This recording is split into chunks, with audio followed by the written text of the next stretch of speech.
Хүнд эхэлсэн замаасаа буцахгүй урагшлах хэдэн арван шалтгаан бий. Гэвч эдгээрээс хамгийн хүнддэгэм шалтгааныг би амласан учраас буцахгүй урагшлах. Ард олонныхоо нийтэг эрх ашигын төлөөх нэн чухал үйл хэргийг бүтээхийн төлөө буцах цуцхыг үл мэдэн урагшлах. Эх орныхон оршиж үлдэхийн төлөөх үүрэг хариуцлагыг үүрч яваа учраас буцах эрхгүйгээр урагшлах гэсэн гурван чухал ойлголтоор дэнслэн бодож явна. Миний буцахгүйгээр урагшлахаар шийдсэн учир шалтгаан бол ховдчуудын төлөө би дуурах ёстой гэх халуун сэтгэл.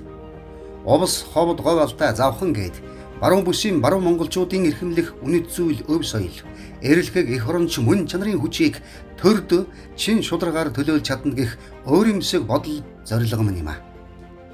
Нэн тэргүүндээ шүүхэн хараат бус байдлыг хамгаалахын төлөө буцахгүй урагшлана.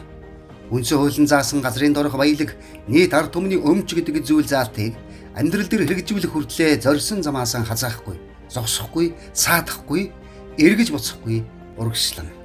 Би буцахгүйгээр урагшлана. Сонгогч таач бас надтай хамт буцахгүйгээр урагшлана гэдэгт итгэж байна. 2024 оны Улсын их хурлын ангилж сонгуулийн 2 дугаар тойрог ховд, овс, завхан, говь алтай аймагуудад ардчилсан намаас нэр дэвшигч Ширнэн бандийн ачаа